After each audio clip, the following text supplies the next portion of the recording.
Sadhu, sadhu, sadhu.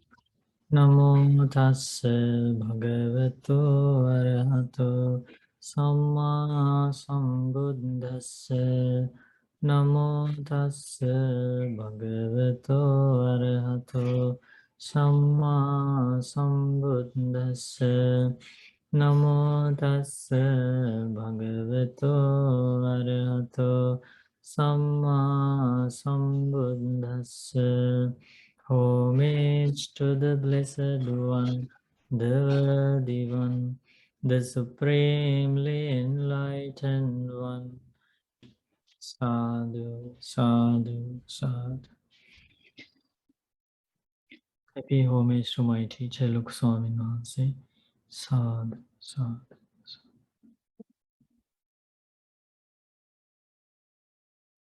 So, dear Dhamma friends, today for this program, we are going to learn about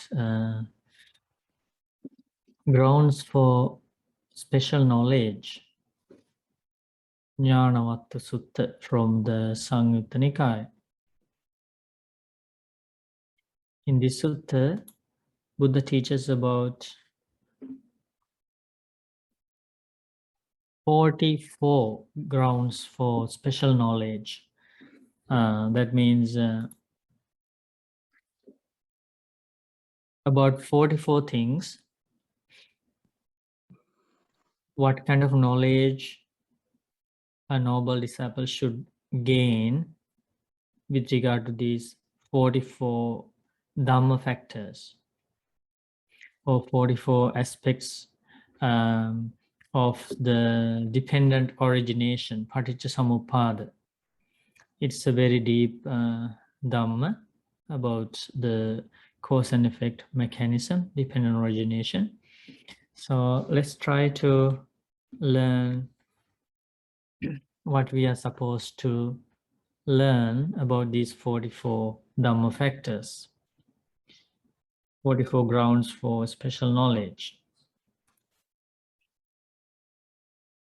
At that time, Buddha was staying in the city of Savatthi at the Anathapindika's monastery in Jeta's garden.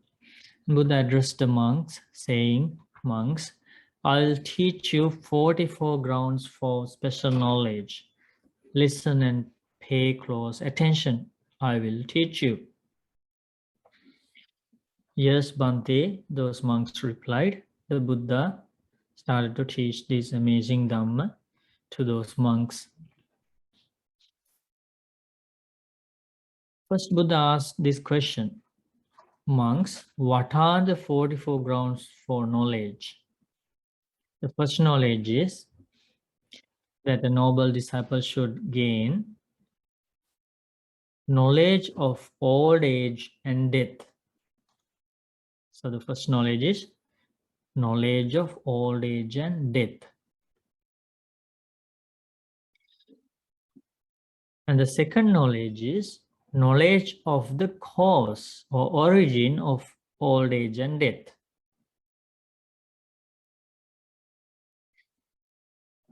So now if you can remember the dependent origination,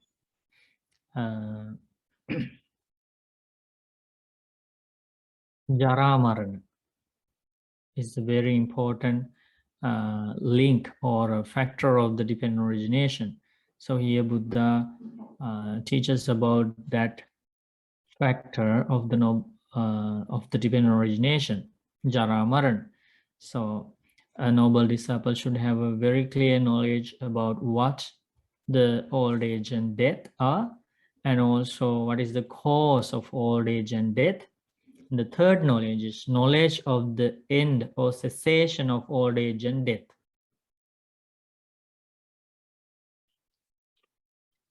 The fourth knowledge, here Buddha teaches the knowledge of the path leading to the end of old age and death.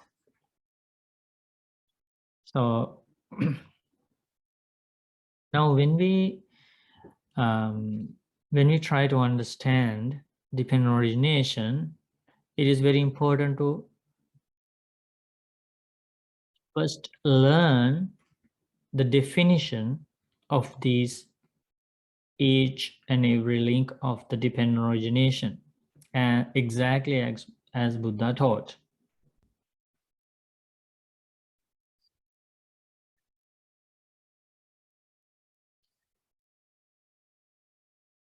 So now you can see here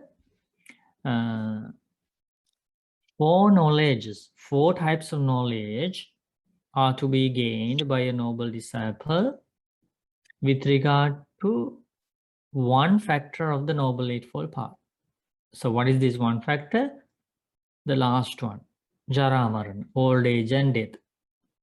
And four knowledge needs to be gained.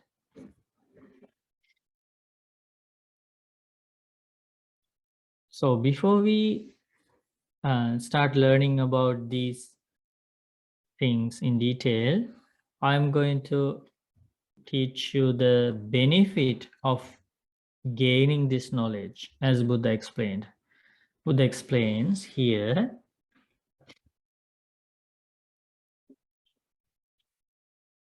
when a noble disciple understands old age and death, their origin or the cause, their cessation or the end, and the path leading to their end of old age and death, this is their knowledge of the present phenomenon. So that's a special knowledge. What is the meaning of present phenomenon?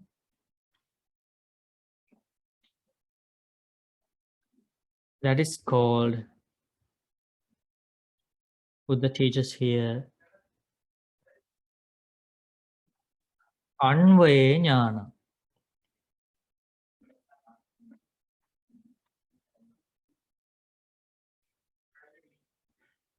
So the first one is, here Buddha teaches,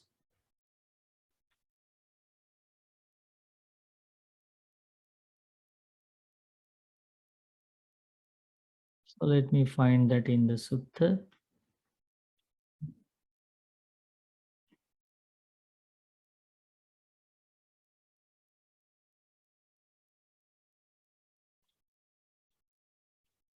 So the first knowledge like this is called Dhamme jnana, not Anve jnana, Dhamme jnana. And then Buddha teaches,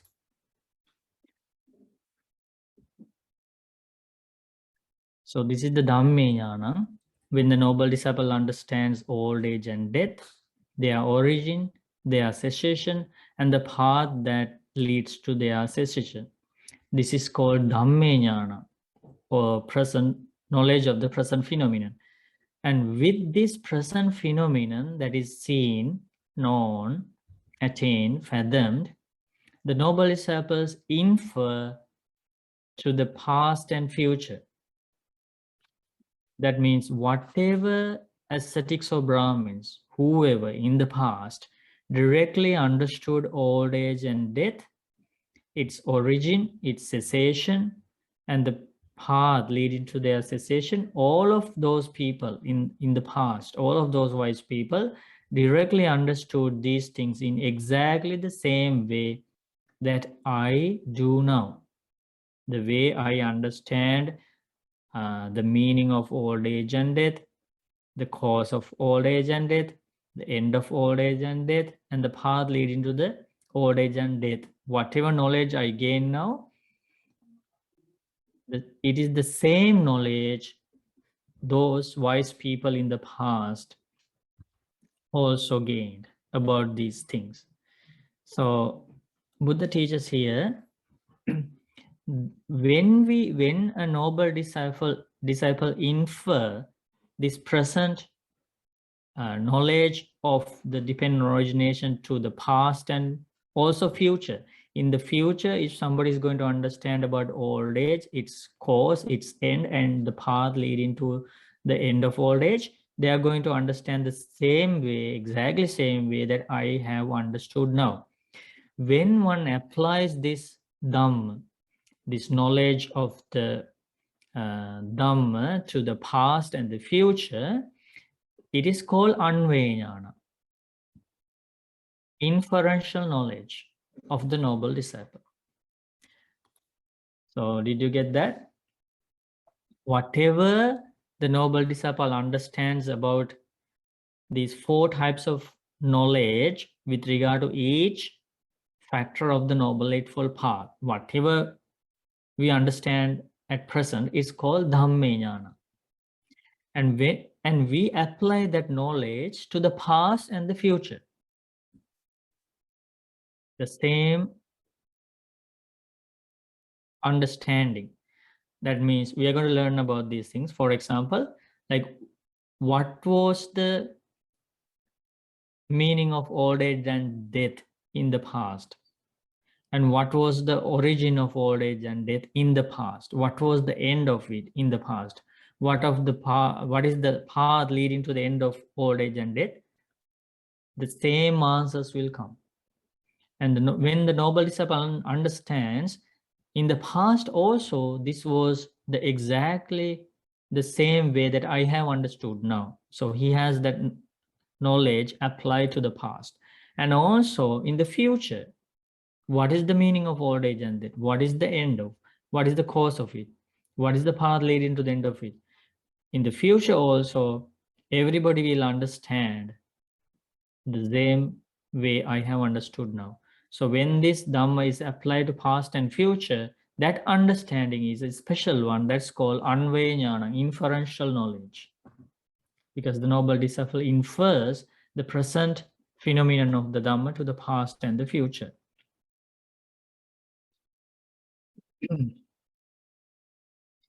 Okay, now let's see how Buddha explains the meaning of the first one. So what is the first knowledge we need to gain to be noble disciples? What is the first knowledge? The Knowledge of aging and death. old age and death, right? Aging and death.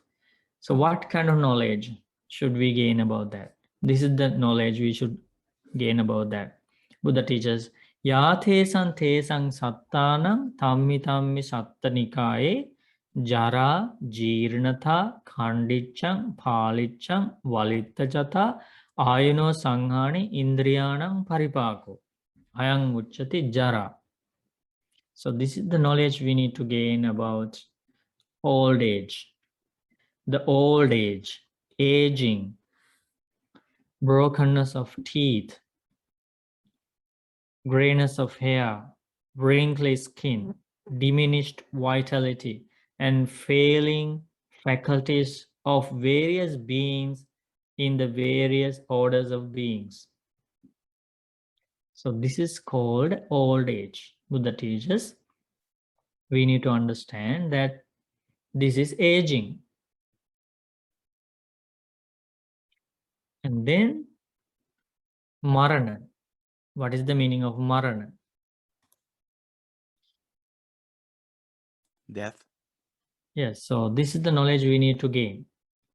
Yātesang tesang sattanang tamma tamma sattinikaya chuti chavanata bhedo antaradhanam machumaranam kalakiriya kandhanam bhedo kalebarasa nikkepo jivitindriyas upacchedo idang uchati maranam.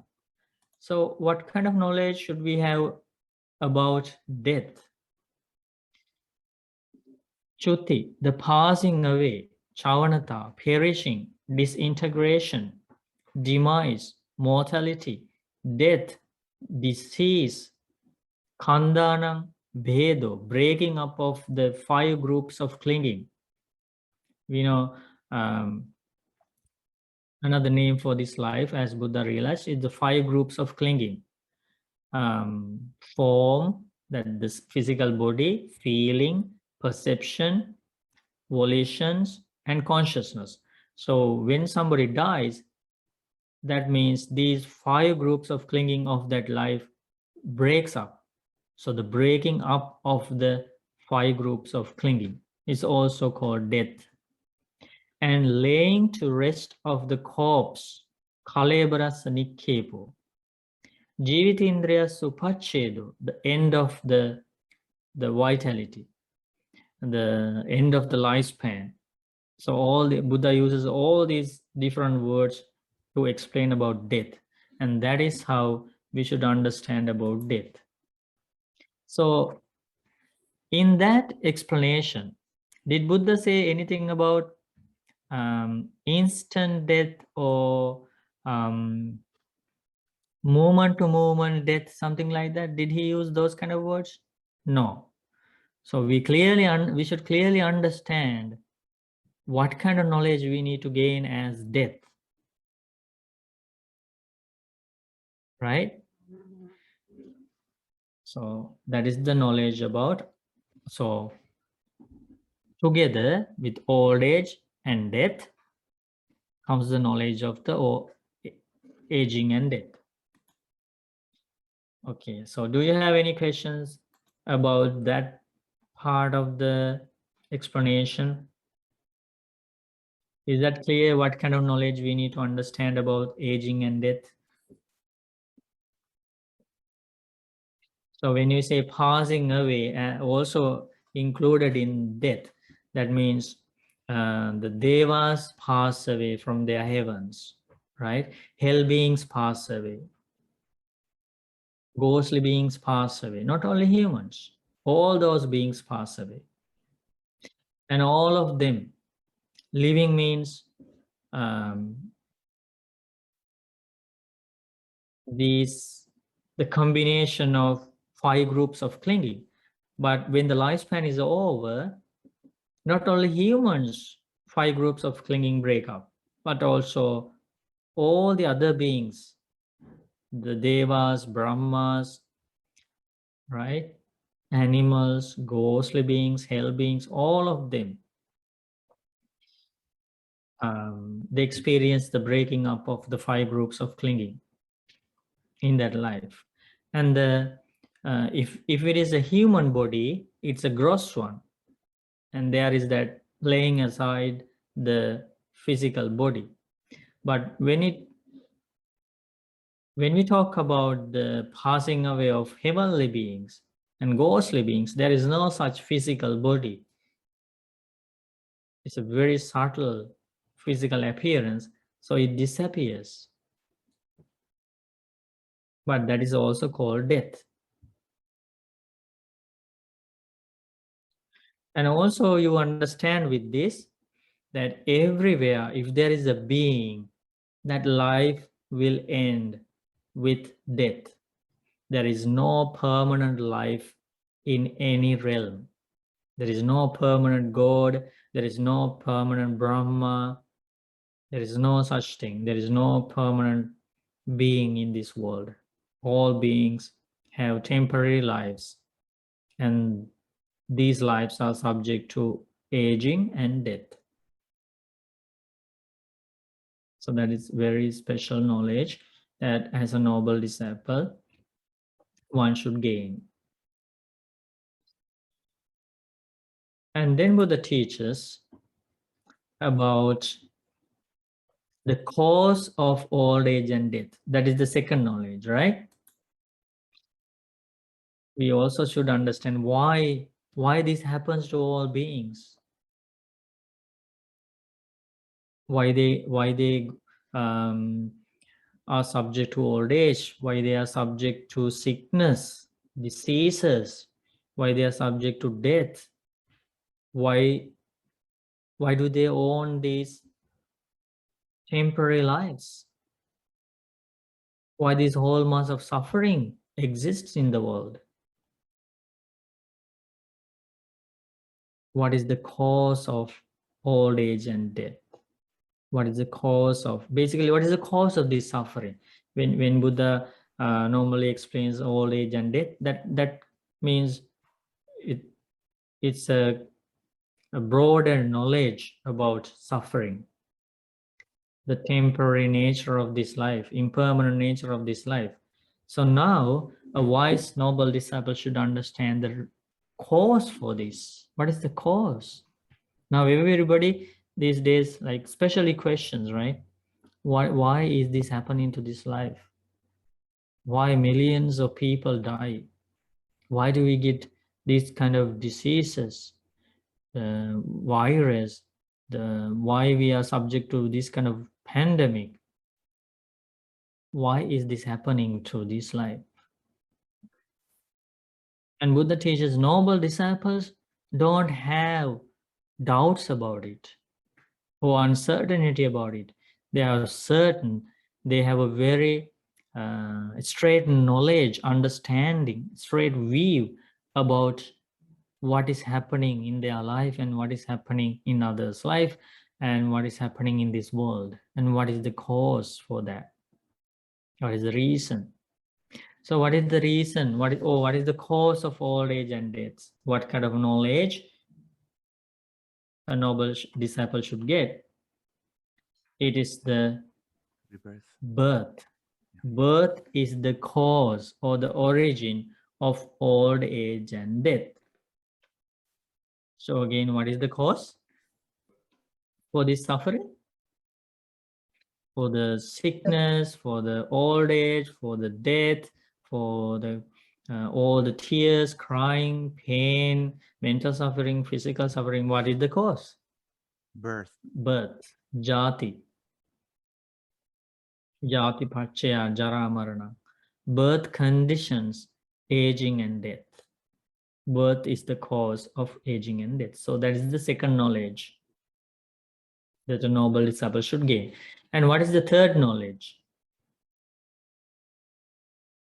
The cessation of aging and death. There should be a knowledge about the end or cessation of old age and death. What is that knowledge? Cessation of birth or end of rebirth is the end of old age and death. There are no other hidden answers for this, secret answers for this problem. The birth should be ended, right? That's a very special knowledge that a noble disciple gains.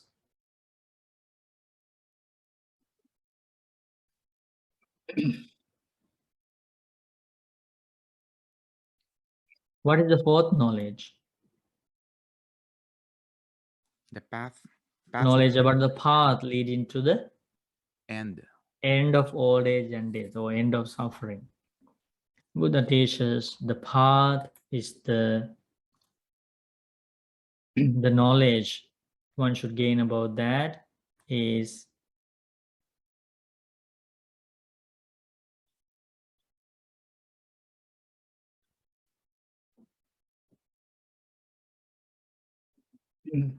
ayameva aryo attangiko maggo jaramarana nirodha gamini patipada. The noble eightfold path is the path leading to the end of old age and death. And what is that noble eightfold path? Right understanding, right thought, right speech, right action, right livelihood, right effort, right mindfulness, and right concentration. This is the Noble Eightfold Path. So the only solution, as Buddha discovered, for this suffering, for repeated suffering, aging, sickness, death, mental suffering, physical suffering, the permanent solution is following the Noble Eightfold Path, because that is the path leading to the end of suffering. So now Buddha teaches when one has this knowledge about old age, about the cause of old age, about the end of old age, and about the path leading to the end of old age,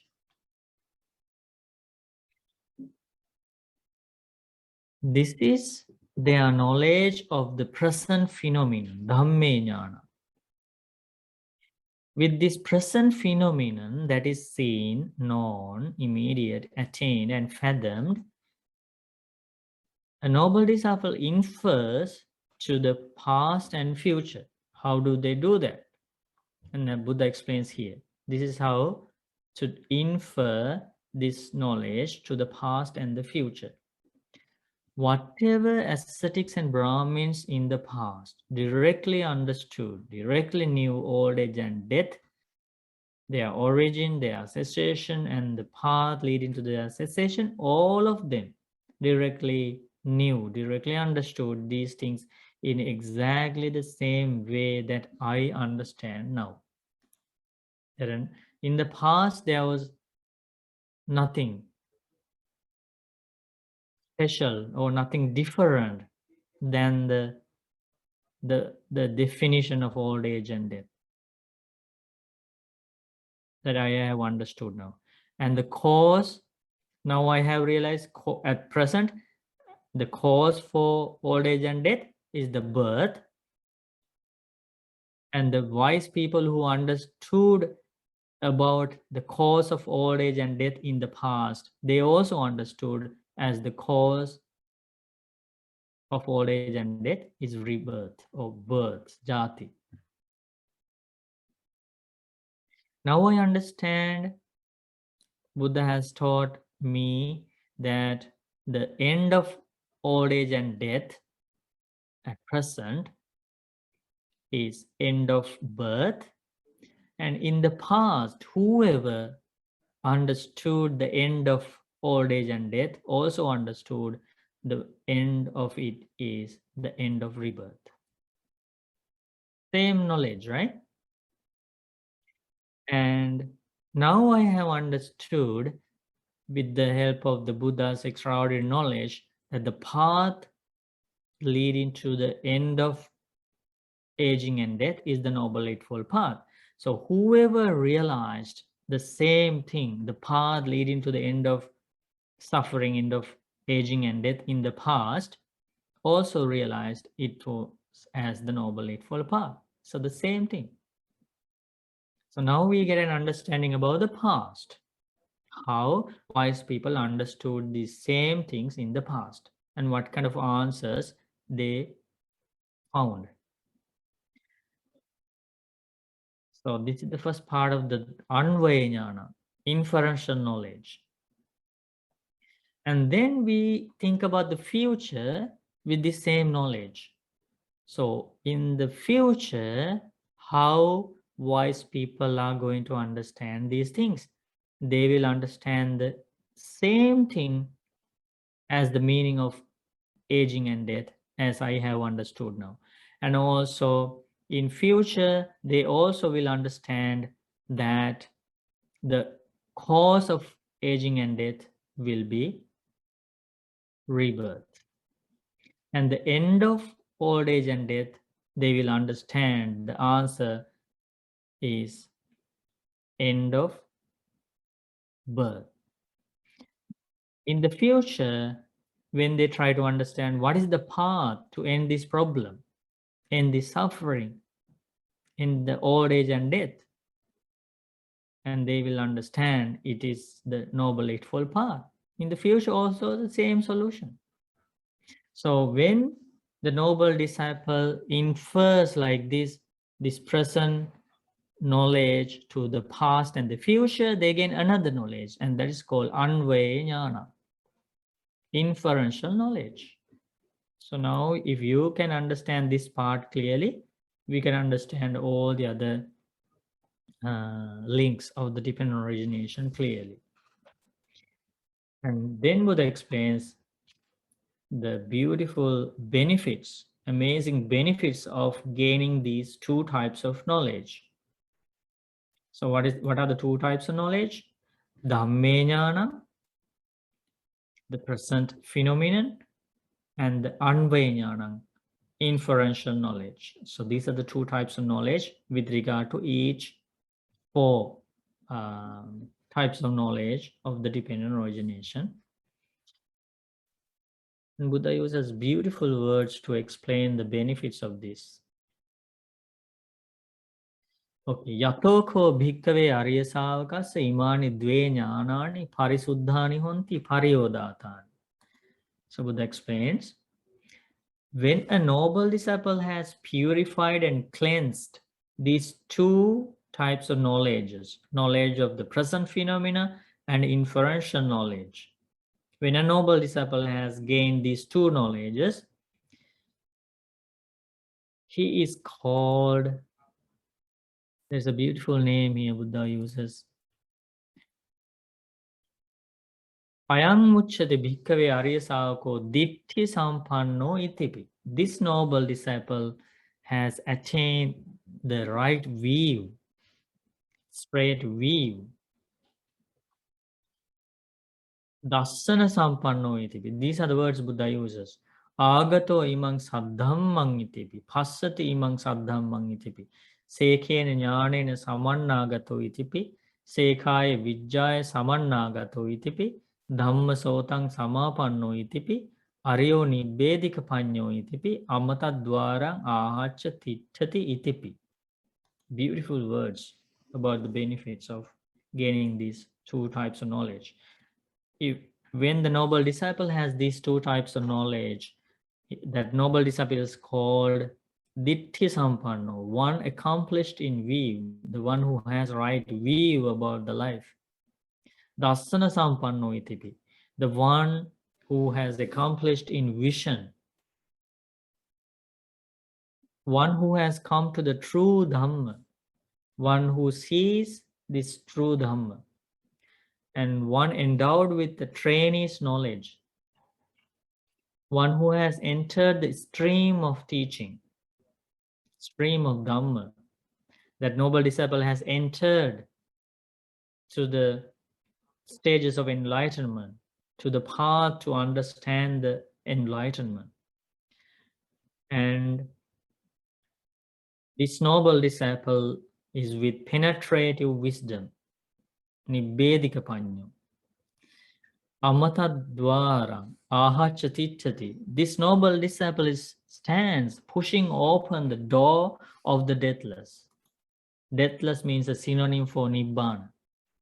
So when the noble disciple has this knowledge, he is very close to Nibbana, Buddha teaches. He is at the door of Nibbana. So he will definitely open that door. That means he will attain Nibbana within maximum of 7 lives. So that's the power of gaining these knowledges with regard to the dependent origination. Okay, now we are going to learn about the second factor of the Paticcasamuppada, dependent origination. So so now if you understand the first set of knowledge with regard to the first factor of the Paticcasamuppada, dependent origination, with that knowledge we can go to the second factor of the Paticcasamuppada. Now Buddha teaches the second set of knowledge we need to understand is about the first knowledge. What is the first knowledge? Knowledge of birth. Now we need to understand what is birth. And secondly, what is the cause of birth? Third one, what is the end of birth? Fourth one, what is the path leading to the end of birth? Those 4 types of knowledge should be gained by a noble disciple. Right? So now with the help of the Buddha's knowledge, we realized the cause for aging and death is birth, right? And now we are going to investigate about birth. What is birth? What is the cause of it? What is the end of it? And how to stop birth? Because we already realized birth is the problem, right? Now we need to understand how to stop that. To stop that, it's not easy because we have to understand what is the meaning of it, what is the cause of it, what is the end of it, what is the path to end it. We need to gain these 4 types of knowledge, not only one. Okay, so what kind of knowledge should we gain about birth? Buddha teaches here about birth. Okay. Katamacha bhikkhave jati. Oh monks, what is birth? Yathe sante sang sattanang tammi tammi sattanikaye jati sanjati okkanti abhinibbanti khandanang patubhavo ayatananang patilabo. Ayang uchate bhikkhave jati. So this is the knowledge we need to gain about birth.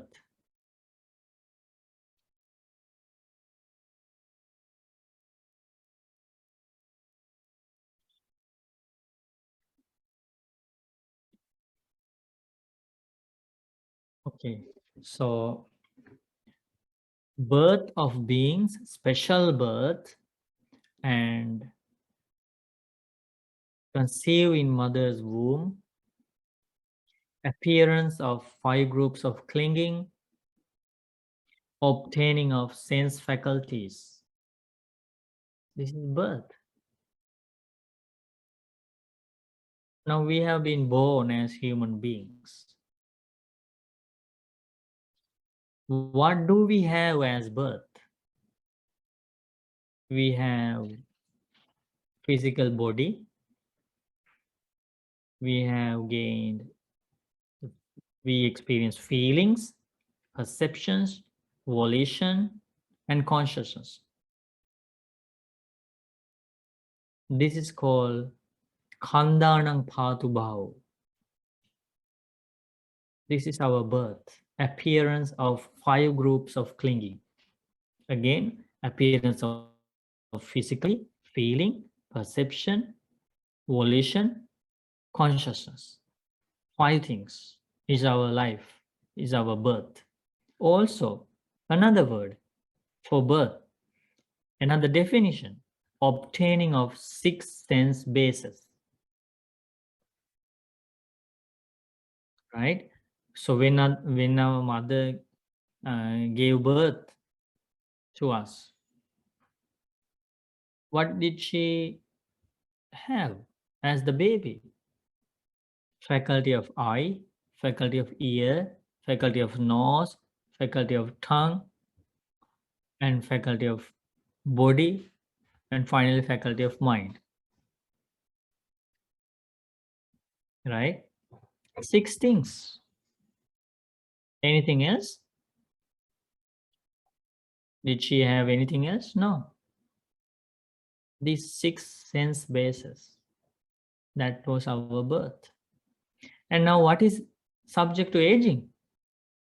Eyes are subject to aging. Same things that were born. Ears are subject to aging. Nose is subject to aging.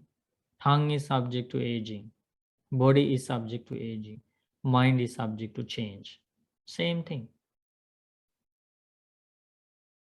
Now, when somebody is born, we are very happy. But we don't know that the things that have been born are the same cause of suffering, right? That is the starting. That is the beginning of the suffering of this life. So what is subject to sickness? Eyes are subject to sickness. Ears are subject to sickness. Nose is subject to sickness. Tongue is subject to sickness. Body is subject to sickness, right?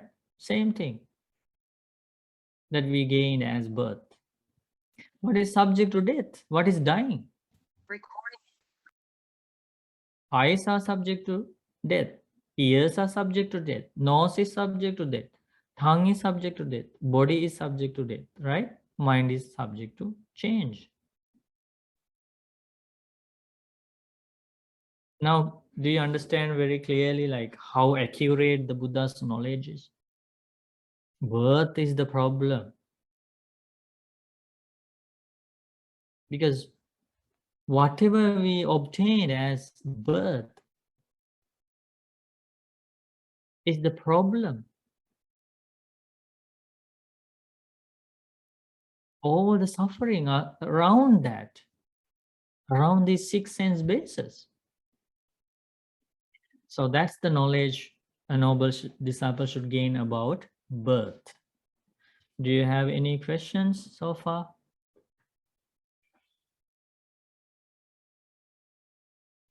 Okay, we go to the second knowledge of that second set. What is the second knowledge a noble disciple should gain, as Buddha explains? Now he has an understanding about birth, right? Very clear understanding about birth. What is birth? And also, very important to understand that we are not talking about the birth, only the birth of humans, but here appearance of 6 sense bases or appearance of 5 groups of clinging means the birth of gods and goddesses. Same thing. Appearance of ghostly beings, appearance of the hell beings, they also have these 6 sense bases. Maybe they are like some of the beings have gross faculties or gross physical bodies. Some of the beings have very subtle bodies, such as hell being, ghostly beings, and heavenly beings. They have subtle bodies. That's why we can't see with our naked eye. But some meditators, after they develop jhanas, when they have very sharp ability to direct their minds to see other beings, they can see those beings even with very subtle bodies. They can see gods, they can see goddesses, they can see brahmas, they can see ghostly beings, they can see hell beings. So they exist, and the existence here means obtaining of 6 sense bases. There is no life in this world without these 6 sense bases, without these 5 groups of clinging.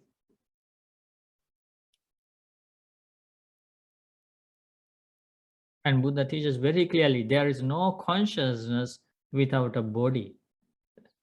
That's very important to understand. There is no consciousness whatsoever in any realm without a body. Because everywhere a life means combination of 5 groups of clinging. There are 5 things, not only consciousness. These 5 things are linked together in a being's life: physical form, feelings, perceptions, volitions, and consciousness. Rupa, Vedana, Sanya, Sankhara, Vijnana. Okay, so that is the first knowledge about birth. And the second knowledge is knowledge of about the cause of birth. What is the knowledge about that? Karma. Yes? Karma. Karma, arranging of karma is the cause of birth. Why beings are reborn? Why? Does somebody create? Does somebody send beings from this world to that world? No, Buddha teaches, or is this a natural happening? Just a biological happening? What is this? What is the cause of birth? Why beings are born? Buddha realized very clearly the cause of birth is the arranging of karma. Karma decides, or karma decides, where we should go next, where we should be reborn next, in which environment, what kind of family, which area of the world, right? With whom we should live. The karma decides where our next birth is. Bhava. Bhava means the Pali word for that. Bhava pachya jati. So that is the knowledge about the birth, cause of birth. The third knowledge of that set is what is the third knowledge? Knowledge about the Cessation. end of birth. How to end this birth? What is the answer? What is the end of birth? Cessation of birth is the End of karma. cessation of arranging of karma.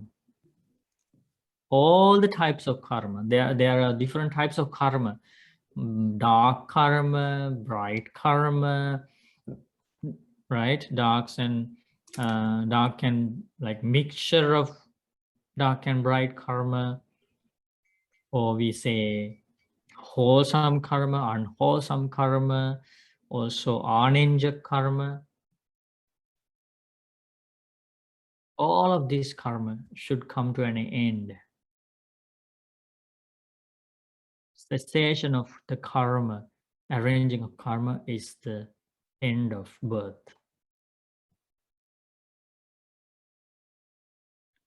And next comes the beautiful answer with the next knowledge. What is the next knowledge as Buddha explains? A noble disciple should gain knowledge of the path leading to the end of birth. What is the path to end birth? The Noble Eightfold. Noble Eightfold Path. Again, the answer is the Noble Eightfold Path with 8 factors, right? The path with 8 factors, noble path with 8 factors.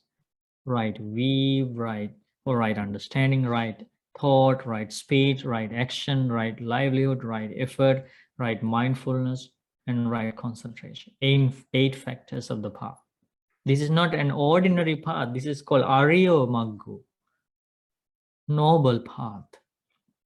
Because by following an ordinary path, which we have been following in this long journey of samsara, ordinary path, by following an ordinary path, no one can escape from suffering.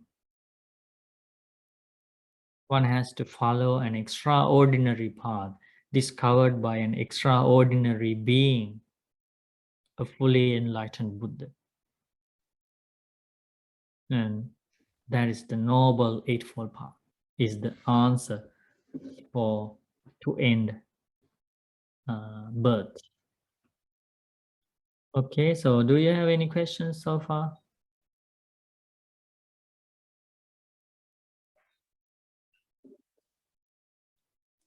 Bante.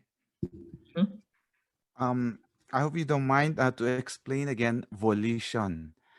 Sometimes I couldn't get it and couldn't. Volition?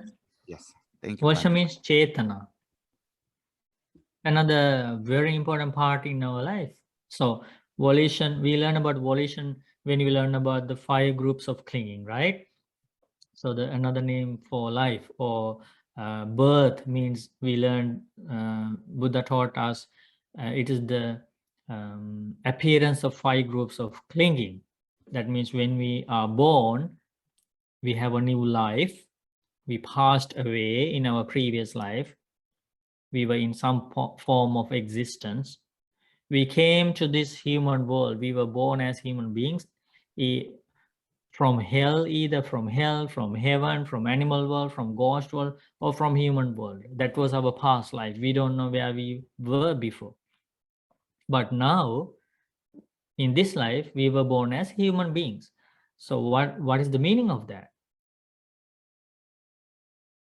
That means we have a physical body. We gained a physical body in this new life. Now, imagine in our past life, we were an animal. Still, we had a physical body. Only the appearance is different. The shape is different. But that also was a physical body. So every birth has these aspects: physical body, feelings that we experience every time when we are living, and perceptions, another important part of our life.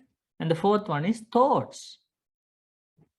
Volition means thoughts. Rupa Sanchetana, Buddha explains. What are these thoughts?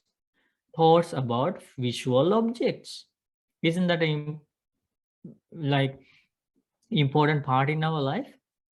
Basic part of our life. When we see something, thoughts arise about it. So Rupa Sanchetana, thoughts about visual objects. Saddha Sanchetana, volitions or thoughts about or regarding sounds. Gandha Sanchetana, volitions or thoughts regarding smells. Rasa Sanchetana, volitions or thoughts regarding flavors, tastes. Pottabha Sanchetana, volitions or thoughts regarding sensations, touches, tangibles. Dhamma Sanchetana, volitions or thoughts regarding mental objects or thoughts.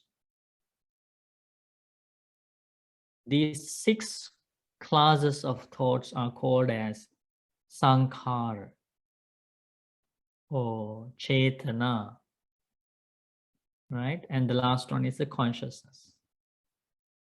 Okay, Harry? Yes, Bante, I got it now. Because I always thought that volition is choices, because that's the synonym of it in English language. Now I got it now. It's the thoughts. Yeah. Thank you, Bante. Thank you. No problem. Bante, I had a question. Hmm? I read a sutta about 3 kinds of birth: birth in the sensual realm, birth in the form realm, and the formless realm. So in the formless realm as well, does consciousness come with the body? Everywhere. Only that name is, we call the name is formless realm, but that doesn't mean there are no physical body for those beings. If there is a being somewhere, definitely there is a physical body. And Buddha teaches, without a physical body, without feelings, without perceptions, without volitions, and without volitions, if somebody says that the consciousness exists, consciousness goes, consciousness comes, consciousness passes away, that is impossible. So that if you go to Samyutta Nikaya and if you find the Bija Sutta about seeds, you will read that. You will learn that directly from the Buddha. Buddha teaches there is no such thing. A consciousness alone cannot exist. That is impossible. So it is just the name, okay? Birth in the sense realm, birth in the formless realm, birth in the form realm, like that. It's just the name. But because kama loka, rupa loka, arupa loka, or kama bhava, rupa bhava, arupa bhava, that's the Pali word. Thank you, Even though that word is translated as form realm or formless realm, all the beings in any realm have physical existence, a physical body, whether gross or subtle. Okay, Ben? Yeah, thank you, Bante. Good. Now, how many knowledges we learned? 8, right? 8 knowledges already. What are those 8 knowledges? Knowledge of old age and death, knowledge of the cause of it, knowledge of the end of it, and knowledge of the path to end old age and death. Okay, four knowledges there. And what is the second set of knowledge? Knowledge of the birth, knowledge of the cause of birth, cause of birth, third one. Knowledge of the end of birth, knowledge of the end of birth, and knowledge of the path to path the end. to end birth. How many total? 8. 8 knowledges, right?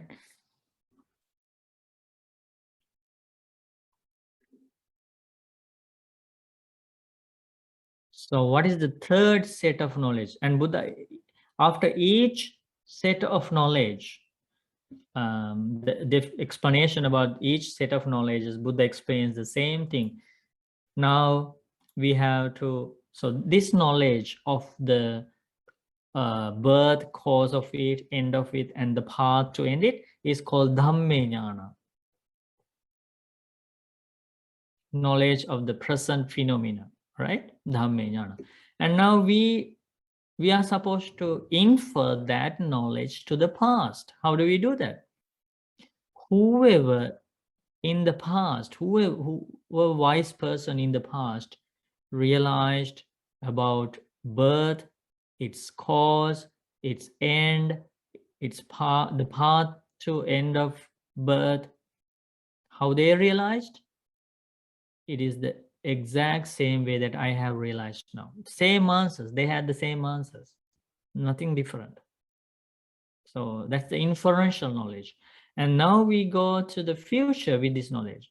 In the future, whoever is going to understand these things, what is birth, what is the cause of it, what is the end of it, and what is the path to end birth, they are going to understand the same way that I have understood now. Same answers. That's how we understand the dependent origination according to this Jnanavatta Sutta. Sometimes in some books you will see this dependent origination, the knowledge is split into 3 time periods: present, past, present, future, and like that. But that was not taught by the Buddha. That way is not taught by the Buddha. This is how the knowledge of the dependent origination is taught by the Buddha. Because when we read some books, you will see some people who wrote those books try to define the knowledge of the dependent origination in a different way. That means they try to put bhava or padana as the past life factors, and the birth, aging, and death as the present life things, and like that. So, but that was not the teaching of the Buddha. There is no such a split of the 12 factors. All the 12 factors are about understanding about the present situation of this life, and there is an inferential knowledge to the past and the future, as explained in this Jnanavatta Sutta. So now we go to the third set of knowledge. What is that?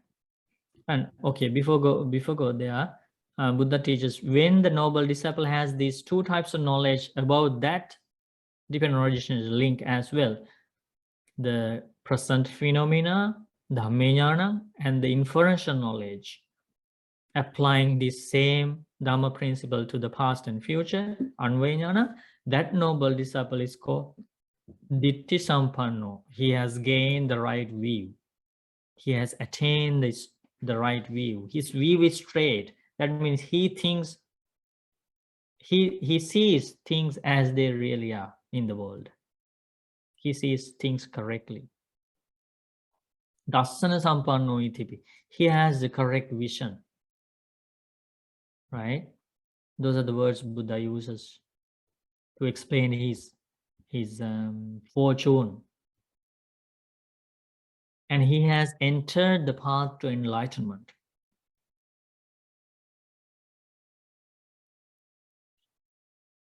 He has the knowledge of a trainee. He's not an outsider. Outsider means an ordinary people who doesn't have any knowledge about the Four Noble Truths, about the dependent origination. He's not an outsider. He has entered the stream of Dhamma. And also, Amata Sadwarang Ahacha Tichati, he is very close to Nibbana, Buddha teaches. He's very close to the door of Nibbana. Deathless means Nibbana. As long as If we have not attained Nibbana, that means we are subject to death. Every time we are born, we are subject to death. The life we are going to attain Nibbana is the last time that we are going to die, because we are not going to reborn again. We are not going to reborn means it's a deathless state. That's a synonym for Nibbana, deathless state. Ray, you would like to ask something? Yeah, Bhante, so when a person has right view, it's not knowledge, it's he actually sees the right, like he actually sees it, and it's not that he just knows it, he actually can see it. Is that right view, or is it just that he knows the path? Yeah, normally when Buddha explains the knowledge of a stream entrant, Buddha uses these two words as you explained, janati passati. The stream entrant, the one who has attained the first stage of enlightenment, sees and knows these Dhamma. That's how Buddha explains, sees and knows. Janati passati. So he has seen things clearly. His view is straight. It's not just by listening. He has seen these Dhamma within himself. He has seen them deeply. So that's why the person who has attained the first stage of enlightenment never goes down. That means And does he never becomes an see ordinary that person. in meditation? He says Right, but in does the he Noble see, Eightfold but does Path. it come? No, Noble Eightfold Path. Because how Right, to so see? so How does to he see see the it? path? Yes, How to see the end of birth? yes. How does he see the path? Yeah, Noble Eightfold Path is the path, right? Yes. So how to see the Right. how to see the birth, cause of birth, end of birth is by following the Noble Eightfold Path. So meditation or the mindfulness practice is inside the meditation, the Noble Eightfold Path. It's one factor of the 8 factors, right? Right. Yes. Yeah. Okay, so the next Thank you, Bhante. yeah, next set of knowledge is the knowledge of Arranging of karma. arranging of karma.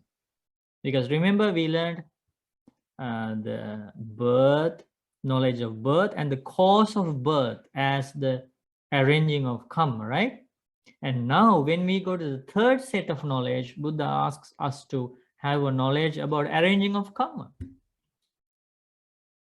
See how like very elaborative knowledge, like penetrative understanding. Like we need to analyze each and every hidden factor of this life with the help of the Buddha's knowledge. We are not supposed to just finish our investigation by discovering that arranging of karma is the cause of birth. We are not supposed to end there. Now we need to investigate more. What is arranging of karma? Isn't that beautiful? Like it's a very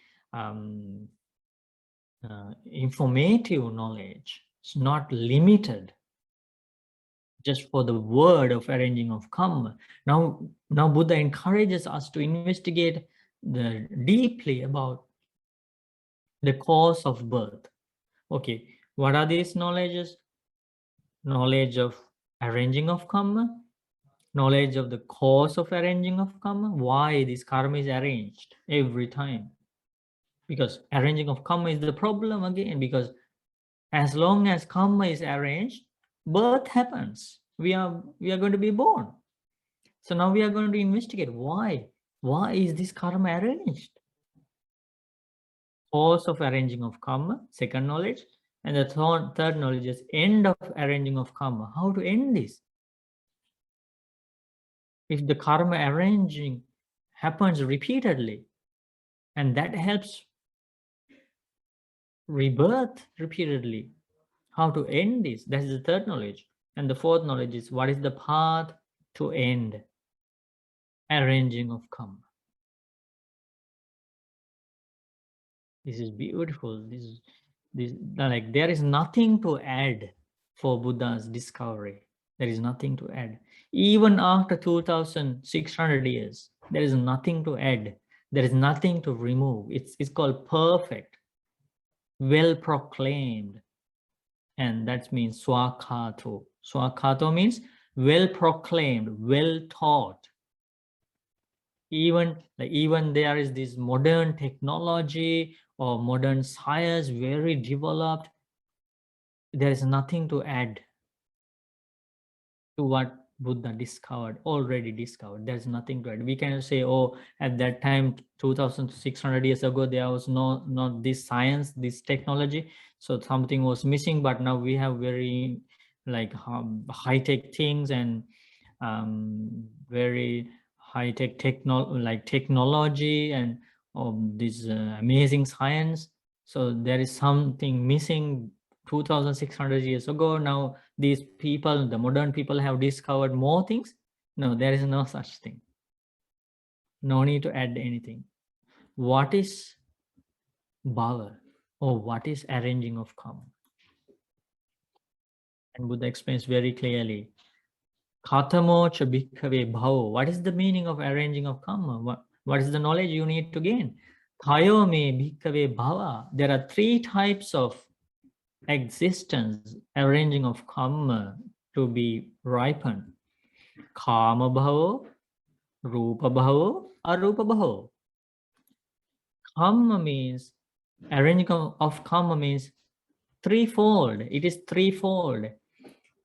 Karma is arranged to be ripened in the sense realm. This is what we need to gain as the knowledge of arranging of karma. There are some karma that are arranged to be ripened in sense realm. There are some karma that are arranged to be ripened in rupa bhava, form existence or form realm. And there is karma arranging to be ripened in the arupa bhava, formless realm. Okay, so what is the meaning of this? Karma is arranged to be ripened in sense realm. That is the first thing. So this knowledge should be gained by a noble disciple. So what is karma? Karma is a very famous topic all around the world, among Buddhists, among non-Buddhists, among atheists, or whatever view they hold. Karma is very very common one among people and agreeable topic to discuss. What is karma? Chetana aham bhikkhave kammang vadhami. Buddha teaches volition or thought, I say, is the karma. Chetayitva kammang karoti kayena vachaya manasaya. Having thought, one makes karma by body, speech, and mind. Very clear definition, straightforward definition about karma. Having thought, one makes karma with body, speech, and mind. So karma means that. So when we talk about karma to be ripened in the sense realm, we need to understand the meaning of sense realm, kama bhava. Sense realm means hell, animal world, ghost world, human world, and heavenly world. This is called kama bhava, sense realm, or karma to be ripened in any of these worlds. Now, when we passed away, when we died in our previous life, which karma came to the surface? to give our next life? Which karma? Karma to be ripened in sense realm, because human world is included in the sense realm.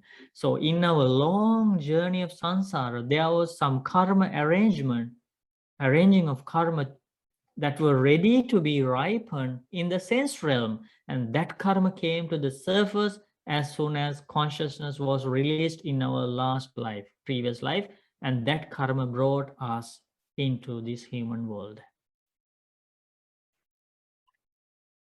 See how the connection between karma and rebirth?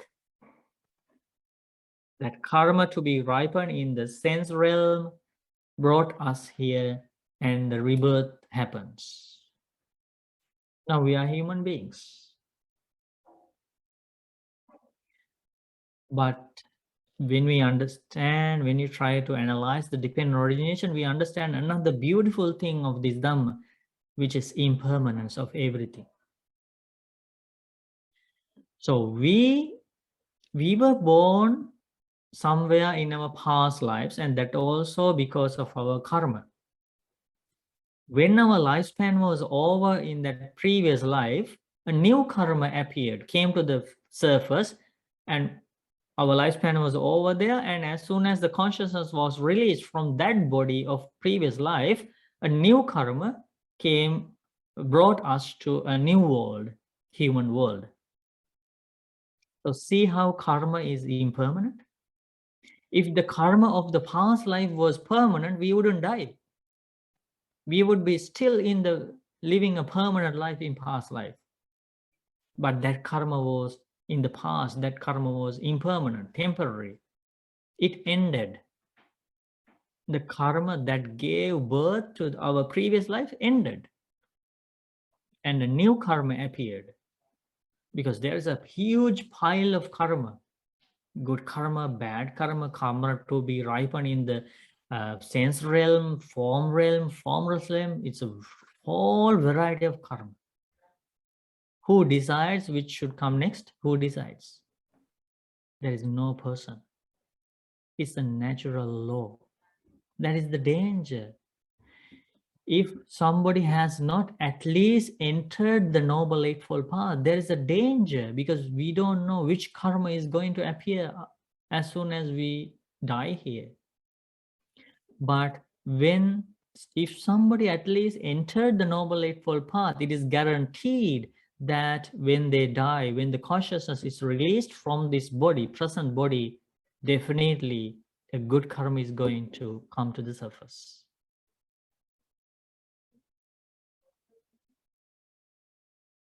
That is the power of the Noble Eightfold Path. So now the karma of the past life was temporary. That's why we died. And now what is this? A new karma brought us to this human world. What kind of karma? Permanent or temporary? Temporary karma. That's very important to understand. We are not going to live forever. And the other thing we understand here is the existence or the mechanism of the dependent origination is applied to each and every individual in this existence. So if we have a temporary karma, we understood that through the dependent origination. What about other beings in heaven, in the Brahma world, in any other realm? They also have that temporary type of karma, because what we understand as our dependent origination in our life, functioning in our life, there is no difference in other people's life, in other beings' life. Same dependent origination. In our dependent origination mechanism, in our life, cause and effect mechanism, if there is a temporary karma, it is applied to everybody's dependent origination. You cannot say, okay, I have a temporary arranging of karma, but that being has a permanent arranging of karma. His karma is permanent, so he is not going to die. No, there is no such thing. Dependent origination is common to all beings, and the definition for each factor of the dependent origination is common to everybody. Ante, Mm-hmm. can a karma that ripens in, say, this lifetime, can it carry over into another life also? Or does it stop when you stop in this existence? Okay. No, this is how it happens. When we do some action by body, speech, or mind, karma is arranged to be ripened in 3 time periods. The arranging of karma falls into either of these 3 or all the 3. That means some of the karma will be ripened only in this life. That's called Dittha Dhamma Vedani karma. Nothing goes to our future lives. So we will experience that. If it is a good karma, we will experience the happy results in this life, in this very life. If it is a bad karma, we will experience the painful results in this very life, and that ends there. Nothing remains. Okay, that part of the result is called Dittha Dhamma Vedani. Some karma is arranged like this. Some of the results are to be experienced in this very life. Some remaining part of that karma goes to immediate next life. That's called Upapajja Vedaniya karma. Example, let's say somebody used to kill beings, okay, when he was living here. Like he was killing humans or animals or whatever. Dittha Dhamma Vedaniya part of that karma, the karma to be ripened in this very life, he will experience short lifespan here. He will get killed by somebody, or he will get severely sick and die. So that's the part of this life, right? And the remaining part of killing humans and animals will be ripened immediate next life. That means he will go to hell.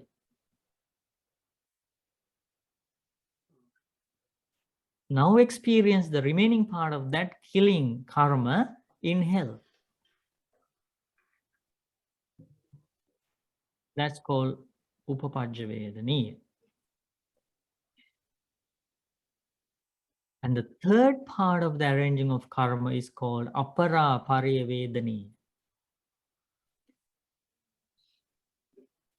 Let's say the same person, let's take the same person who killed humans and animals in this life. So he experienced some of the bad karma results in this life. Another remaining part went to next life. He was reborn in hell. And he will suffer there, maybe for eons and eons. But the karma, it's not ended there. Let's say the karma is, now he already repays in hell, right? He made a mistake here.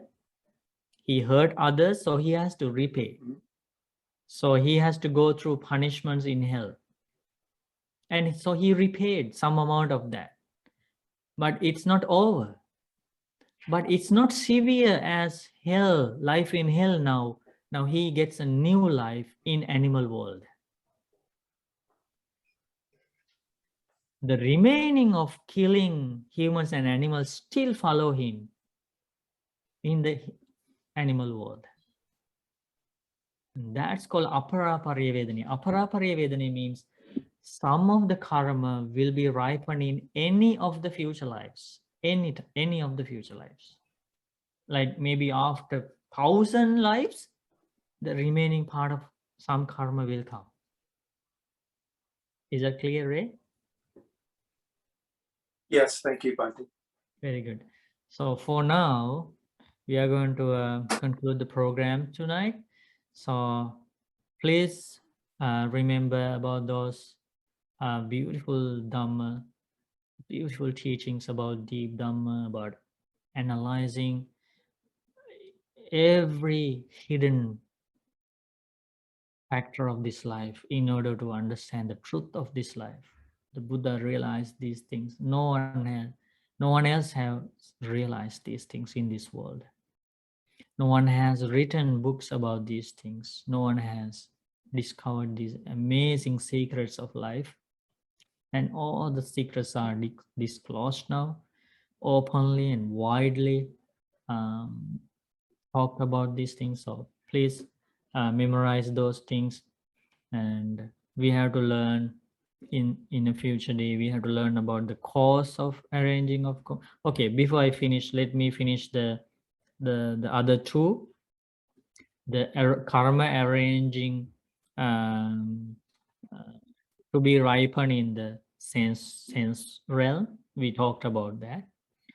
Beings go to human world, heavenly world, hell, ghost world, due to this arranging of karma to be ripened in sense realm.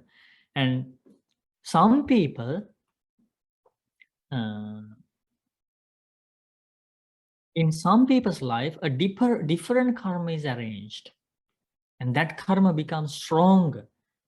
So that person has a mixture of karma to be ripened in the kama bhava sense realm. Also, that person has accumulated a stronger karma that's called karma to be ripened in the form realm, rupa bhava. The people who meditate frequently arrange this karma. This karma is arranged in them because see the name of the first realm, sense realm, is always related to the sense faculties, sense desires, sense pleasures.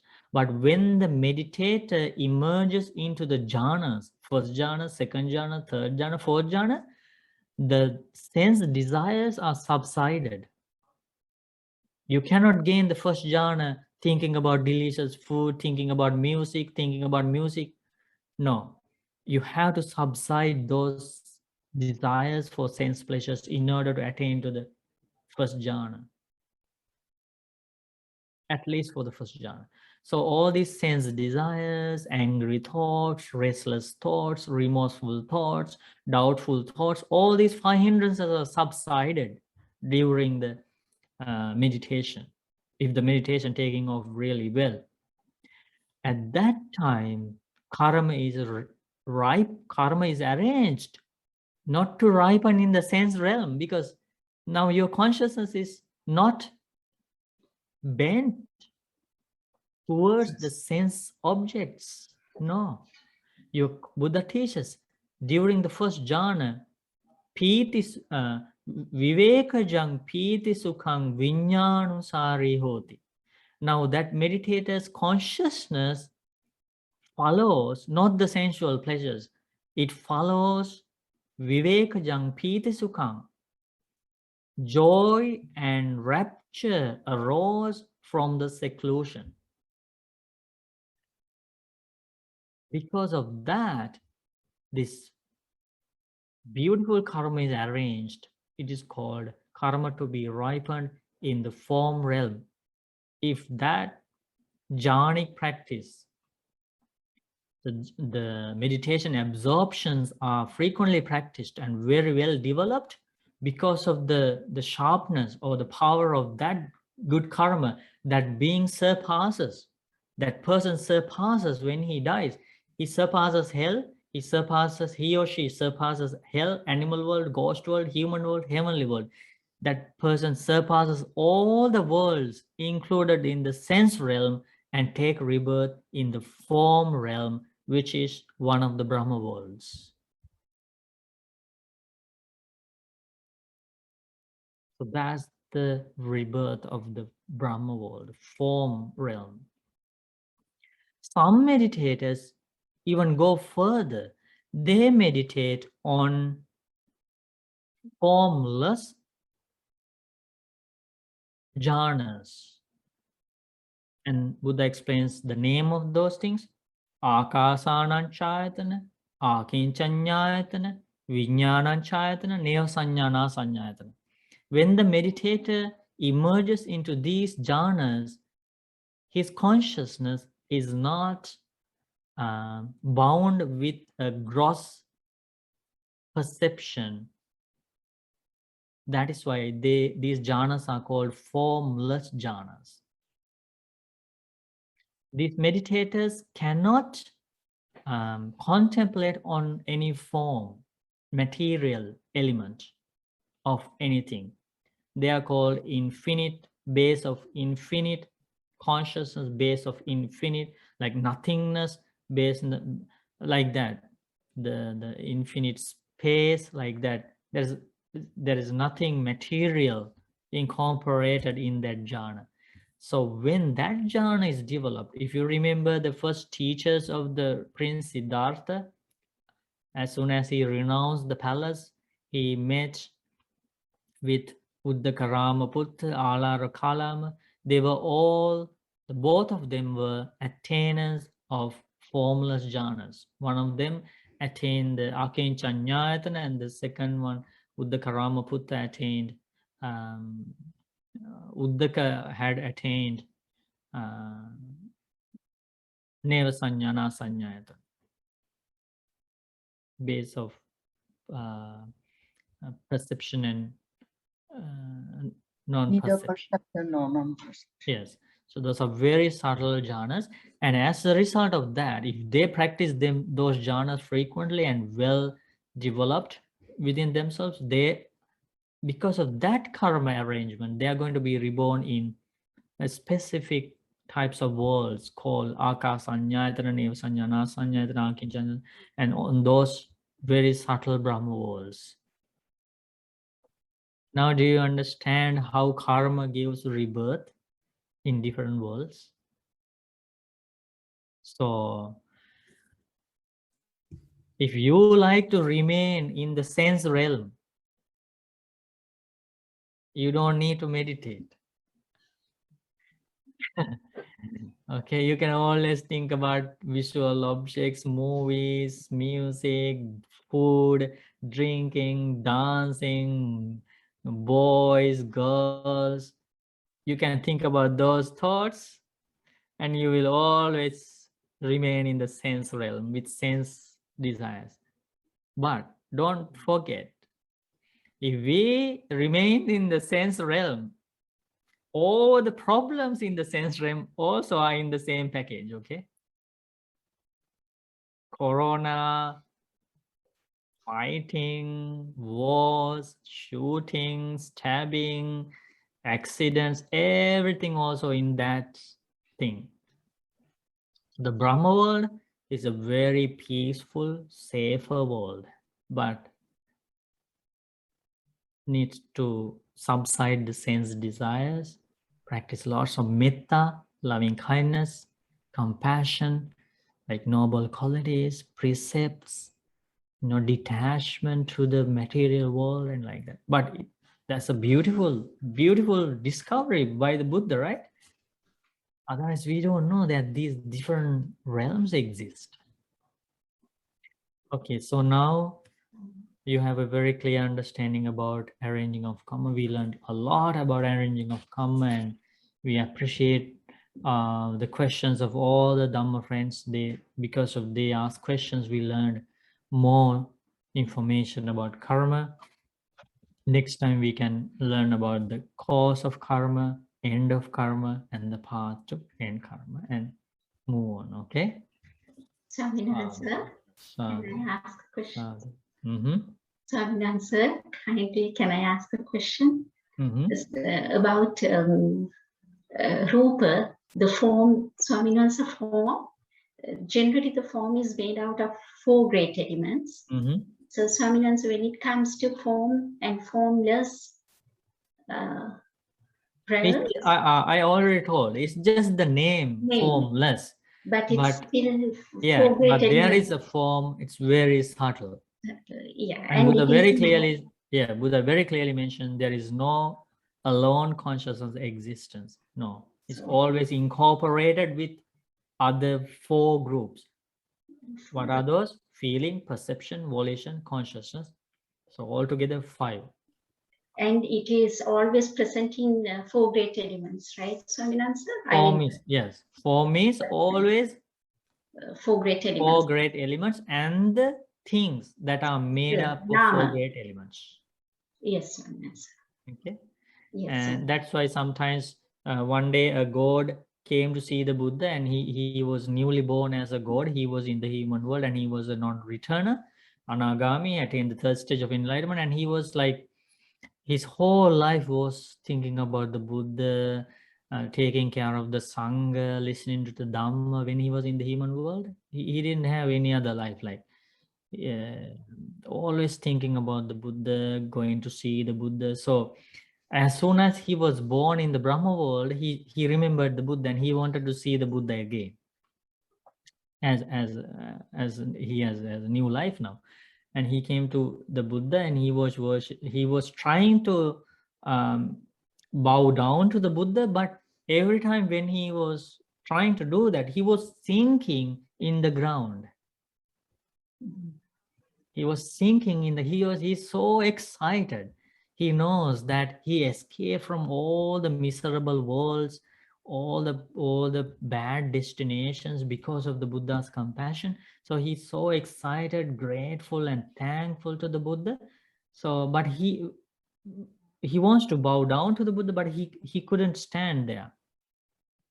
He was sinking into the ground, and the simile for that is like when the oil poured onto the sand, the oil sinks in the same way.